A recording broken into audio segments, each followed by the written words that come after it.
All right. Today we have another one from Decoded 2.0. The title is Millionaire's Wife Caught. Okay, not caught. Millionaire's wife cheats with Jamaican. With Jamaican gangster. That is 24 hours later. Okay. May we hear him say. On the morning of March 1st, 2019, a woman by the name of Carol would drive around in search of her best friend who did not show up for work. Her name was Andreen McDonald, the highly successful wife of a man named Andre McDonald, who together with him owned a business worth over $1 billion.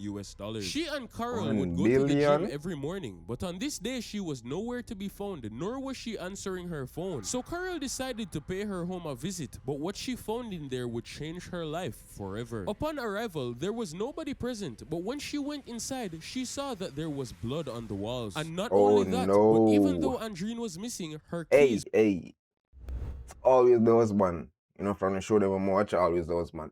You know watch I Zombie? Yeah, remember them say something like that. Always the husband, not the homicide then. Were still inside, along with her purse and both cars that she regularly drove still being in the driveway. After standing there with all of the worst thoughts running through her mind, Carol remembered something that Andreen had told her. If I ever go missing, it will be because Andre killed me. But little did she know that Does she know the type of person she deal with? That's crazy. What a statement to make. If I ever go missing, I'm a husband. Yikes.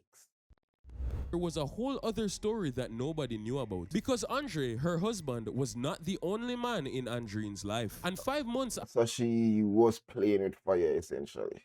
After she was reported missing, a farmer was walking on his property when he made the shocking discovery of human remains that had been set on fire. He called the police and they identified her as Andreen McDonald. But the person who did it was one of the most complicated mysteries they had ever seen, and that would take years to solve until now. Andre McDonald and Andreen Anderson met in 2009 in Port Antonio, Jamaica. And by the time they got together, I just look weird, like... Yeah, I don't like that smile there. I don't like that smile there at all. Like, you know, that creepy smile there. And then, PR smile. It kind of look genuine, but then it look like, help. Anderson met in 2009 in Port Antonio, Jamaica, and by the time they got together, he had already made the decision to move overseas to America and enter the United States Air Force. By the time he was able to move her out of Jamaica, the two were able to get married overseas and then start something that would change their lives. A business called Starlight Homes, a home healthcare and assisted living operation in San Antonio. Oh, that's cool. Andre funded it using a large sum of the money he had made from living in America all this time, while Andreen was the one who ran the day-to-day operations. And together, they built it from the ground into something serious. So, was this in Jamaica or was this overseas? And serious it became, because by 2016, business was booming, and not only that, but Andre got promoted to the rank of major in the Air Force. Everything looked like it was coming together. Oh, so it's that, it was one in army, that relationship. For this couple. In fact, in a couple years, the value of the business would eventually reach $1 billion. But all the success in the world cannot save a ship from sinking, because while this couple looked perfect on the surface, there was a looming monster in the background that had been lurking for quite a while, and nobody could have seen it coming. In 2018, as part of his Air Force training, Andre was sent away to Alabama for 6 months. And during those 6 months away, something changed back home. One random day, his lovely wife Andreen would reach out and tell him that when his training was done, he should not come back home. Of course, this was extremely out of the blue. Oh my God. John was imagining the day. You know, them do Alabama, but in depend on a tour or something. Whatever them can break army terms. He say, you know what? When the 6 months done, leave a bother come back home. Cause more year why she said that.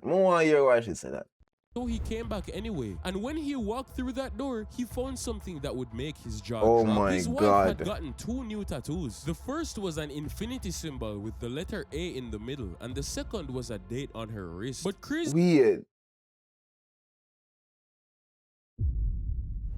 Already? What? You know them soldier when them come like the footballer, them have CTE or something like that, with them brain twin and like them head chip. But oh my God, why she do this? Easily enough, the letter A tattoo did not stand for Andre, nor did it even stand for Andreen. And Andre knew exactly what, or shall I Time. The A name them. say who that tattoo was Alex. for. And to make matters worse, the date was not a random time. It was the birthday of a very specific person. And immediately, Andre was furious because he knew that he was not the only man from Port Antonio that Andreen used to deal with. The symbol stood for Andreen's ex-boyfriend, Abin, a man Andre described as a local gang leader and drug dealer, who also, surprise, had a much... So, okay. Oh, so she gone back with her ex and fall in love with her ex. Oh my God. Jesus. Tattoo, same as Andreen, placed on his chest. The anger was immediate, and after arguments upon arguments, Andre would file for divorce. And despite the fact that they now had $1 billion business to split 50-50, it appeared as if this would be the end of the story. But that could not be further from the truth, because everybody was about to learn just how insane this would get. About a full year had passed, and it was just a normal day, until the morning of March 1st, where Andreen's friend Carol would go to their gym, waiting for her to show up as she normally did, but she didn't. They worked out almost every morning together, and on top of that, nobody seemed to know where she was. And so Carol would decide to pay Andreen's house a visit. But it was when she pulled into the driveway that she was given the shock of a lifetime. Around the back of the property, she found ashes on the walkway. A small fire had been lit there, and sitting in the middle of the ashes was what looked like a metal zipper of a burnt piece of clothing. This very strange discovery, plus the fact that she was gone, prompted her to go inside immediately through the back door. And it was when she looked in the bathroom that she found a smear of blood. She photographed it with her phone and called her detective friend, reaching out to the sheriff's office. And of course, crazily enough, Andreen's phone, keys, purse, and her cars were all in the house. And so when investigators started looking into the disappearance, the first person they focused on was Andre. And honestly, the way he behaved in the days after she went missing made it very difficult to look anywhere else. Because you see, while everybody else was at the house looking around the scene and searching for clues, Andre would pull up to the house, and when they asked him questions, he would say, "Hey, Andreen is at Baptist Emergency Hospital being treated." But there was just one problem. One phone call to the hospital by the police. Like, what kind of lie that? Like, obviously, you know, so them would have called the hospital and say, "Yo, such and such dead hospital." What? What kind of stupid lie that? That was not true. And when the police confronted him with that, he admitted that he and Andreen had argued the night before and he did not know where she was. Of course, that made him sound guilty as hell, and he was instantly detained on the spot. In true movie fashion, he asked for a lawyer and said nothing else, not helping how guilty he looked. Of course though, they couldn't hold him forever without evidence, and so they had to release him eventually. But his next movements would make this case even more mind-boggling, because security cameras at Lowe's hardware store... Why them money always do this? Like, you know, you watch the show them, you see all people get catch, then go hardware so them buy the thing them, this or that. Like, don't do that. You can't do that. That don't make any sense. You can get catch. Them have to split it up. Them have to, well, probably all in them all panic probably in a heat a moment time and them thing there. Because if you see somebody buy a rope and a shovel and a this and a that, them supposed to all have them something they like in a bombard. Like them press a switch when them see a certain person or buy a certain group of products or something from them hardware store. Cause too many times them get catch like this and it's so crazy. Store caught him filling a cart with a shovel, axe, work gloves, and 2 5-gallon gas containers. From there, he drove to a Shell gas station, pulled up to pump number 20, which is the one just outside of the security camera, by the way, and filled both containers with 9.7 gallons of gas. An undercover policeman was even watching Andre's house when he left, where they followed him for some reason going to a gun store. In the shop, he picked out a Smith & Wesson pistol, bought it with a significant amount of ammunition, but then for some reason, without picking up any of the items he had just purchased, he just turned around and walked straight out the door. Like them are watching, that's why. It was just plain weird. Nobody knew what was going on, and he just looked more and more guilty by the second. But once again, the question was, guilty of what? Because not that long had passed. There was no confirmation that she was even dead, no body, and quite frankly, nothing could happen until they got some answers. But that was when investigators started digging into the state of the marriage, and what they found would change the case entirely. You A wanna get massive bun. search got underway in the days that followed, with the literal FBI, military, and law enforcement on horseback covering the countryside looking for Andreen. And while this was going on and the investigation would reach new levels, that was when they uncovered a new layer of the story and the marriage itself. And what they found brought them right back to the Jamaican gangster from Port Antonio. Because here is what really happened after Our Andre one found true those love. tattoos in 2016 and filed for divorce. After they had been going at it for a while, Andreen would eventually convince him to stop with the divorce proceedings. There was too much on the table, they had a daughter and a business, and so even if they weren't going to reconcile, it would be easier to just keep living. Just don't mess up your money, dog. Just don't mess up your money. So, not if I go on a divorce or nothing, so we just gonna be separated, but just to keep the money flowing and together, we could just separate it and just live for life. Nobody with the divorce thing. Him could deal with that. Together and keep things running as they are. And during this time, the man whose ink was tattooed on her body was supposedly out of the picture. However, we would soon find that was not the case. Yeah. By early 2019, Andreen had returned from a trip to Jamaica where she had been seeing him again. That's right, years had passed and she had still been seeing him in the background. But Andre did not know about this until one day she got in a fight with him about her. Yeah, tell me say him. Oh, okay. Trick him once. She trick him again. Fool me one time, shame on you. Fool me 2 times. Back to Jamaica. At this point, he had a very specific idea of what or who she wanted to go back to see. And it was during these multiple days of arguments that one day Andre would discover some paperwork that Andreen had set up an entirely new company called Elena Property Management using their joint assets registered only in her name without telling him anything about it. He said, and I quote, "I knew nothing about it and immediately I just knew she was stealing from me." Andre now believed that the Jamaican stealing from you just to all the money. I guess she's lying, but she's not stealing. Somebody Andreen had feelings for, but instead that the two of them had a plan to move the assets, cut him out of the business, and then make sure that he was not around to contest it. He believed that they were planning to have him killed when he went to Jamaica. And so of course they would argue about this furiously. Andre would eventually leave the house to cool down and park at a gas station. Even though they kept arguing over text, he would eventually turn on some music to change his arguing over text. Him, brother, him man picture there everywhere. You wonder how much money that money I make, dog. Like, him man picture there everywhere. Like, me see man van wall, Jamaica. This is the stock image guy.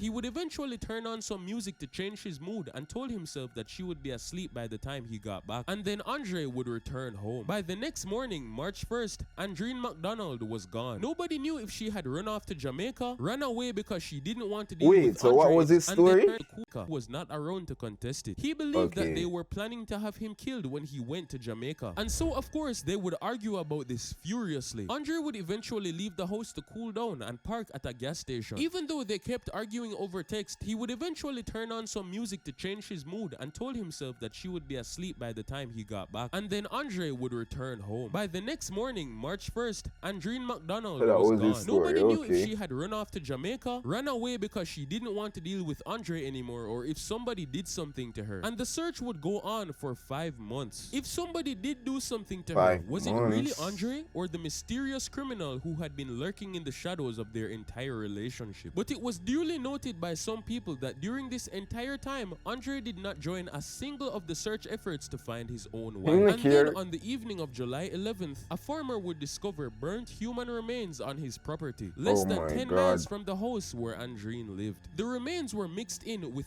cow bones, burnt, and since they were on the farmer's privately owned field, this well premeditated thing. Cow bones and yeah man, give me a book. Nobody had been able to search there all this time. This was the final piece they needed. And without hesitation, Andre was arrested outside his home and indicted for first-degree murder. And while it looked like the case was now going to be open and shut, they would have another thing coming. Because after years of delays, pre-trial motions, and the pandemic shutting things down, best believe Andre still stayed silent this entire time. But eventually, by 2023, when his trial would come around and his fate would be decided, Andre would actually pull off something that like you can see that, like our eye them not smile, dog. Okay, it's like a film, I didn't smile, I did not smile. Come around and his fate would be decided, Andre would actually pull off something that nobody expected. 3 days before the testimony was set to start, he would call Andrine's mother, his former mother-in-law, and say this, telling her he wanted to be honest with the family before the world heard him testify. He said that Andrine attacked him during an argument. He fought back in self-defense. She fell and he kicked her twice to keep her down. She must have Kick her twice to keep her down? to kill her, and so he wanted her mom to hear it from him That's first. crazy. Of course, on the morning of the trial, the mother would then testify what Andre said on the phone call, saying that she claims that they got in a fight and she fell on the ground when Andre stomped her. But then he heard his daughter on the stairs and left Andrine wheezing on the floor to take their child back to bed. By the time he came out, she was dead. At least that's what she had been told. However, it was not long before the entire courtroom would be slapped with a response, because Dr. James, a forensic pathologist with the medical examiner's office, testified about the autopsy, conducted entirely from skeletal remains that were like, in his words, putting together a jigsaw puzzle. What he found were fractures on the spine, charring on the finger bones, a fractured jaw, and general injuries consistent with being struck with a claw hammer. The same kind of hammer Andre bought, and definitely not consistent with a stomp alone. Cause of death? Homicidal violence and blunt force trauma. And it was after this that the prosecution would pull out the receipts and Andre's phone history was read aloud in court. Google, and I quote, "Can somebody fall and break their neck? How long do fingerprints last?" Yo, man, gone, man. If one of them wanna Google everything, you know. Oh my God, me know say when him hear them start talk. When them drop the history. Oh my God. Oh no, Andre. Stupid. How long does blood last for testing outdoors? And many, many more. And it was at this point that in front of the entire courtroom, Andre finally reached his limit and decided there was no point of holding anything back. All the floodgates immediately burst open and he told the whole story. He talked about the affair, about the man from Port Antonio, the Jamaican gangster who had been sitting in the background of his marriage since before it even began, and how he genuinely believed that he and Andrine had planned to get him killed, that she wanted to take the business they built from him and share it with her new boyfriend, and that when he found out, he told her the divorce was back on and this time he wasn't going to stop. He then said that she did attack him and he grabbed her, tripped her, and then he claims that he did genuinely only kick her twice while she was on the ground. She ended up wheezing and he didn't expect her to die, but she did, and instead of reporting this, he says that he panicked and drove her body to the road, leaving her near the cow bones and taking her clothes. But the craziest part of all of this is that after he drove home, he would then pull out his phone and begin texting her, pretending that she was still alive, saying things like, "Where are you?" or "Daughter is in her room and you're not here." Because according to him, he was panicking and trying to cover it up was the only plan he had. But of course, this still did not explain the hammer, and that's when he admitted something that nobody was prepared for. He said that he went back to her body the next morning. "I get really angry, so at that point I poured the gas on her and I lit the fire. I got a hammer and the body's right there, and at that point I just got really pissed off and started hitting the body with the hammer." But after doing this despicable action, the entire thing was too much for him, and so he got back in his car, drove to the gun shop and bought a pistol with the intention of ending it all. But as he bought his gun and ammunition and was about to carry out this plan, he looked outside and noticed the two undercover police vehicles tailing him, and suddenly he panicked once again and ran out of the store without any of the items he had just paid for. The jury deliberated, and after 14 total hours, they came back unanimous. Not guilty of murder, but guilty of manslaughter. Everybody was shocked. After all, this man practically just admitted to planning out the entire... It's a crime of passion. I think that's what it was. Disposal of a body. And that was when the judge did this. He said that what bothered him the most throughout the whole trial was that from the start, as he watched him, Andre showed no emotion, no remorse, and to make matters worse, he literally burnt her body and beat it with a hammer. The judge said it almost seems like the emotional profile of a serial killer. And so, even though it wasn't a first-degree murder charge, the judge still managed to get him 20 years in prison, the maximum he could possibly give, and also an additional 5 years for tampering with evidence. And what's even crazier is that years later, it was discovered that Andre's father was actually on trial in Jamaica for killing 2 of his own wives. Both murders. Okay, so it ain't in blood. Okay. Port Antonio. I guess it runs in the family. And to be honest, this is so sick and disturbing, Sick. and I hope the family will one day get Sick. the peace that they desire. But speaking of high-profile crimes, another Jamaican that Sick, met the man. end of his life was the very Cool, first cool, lottery cool. scammer to ever be in the country. And if you want to learn Cool transition. Dancer decoded or decoded 2.0. So that was the video. Only think wicked, man. Jaja some corrupt people out there, but Jano Star just rough. But before we end the video, we're gonna look for some comments what people them a say. Okay, I'm giving you full screen underneath you see me. Alright. So see your woman can destroy your life, dog. Shit me, Jaja. Okay.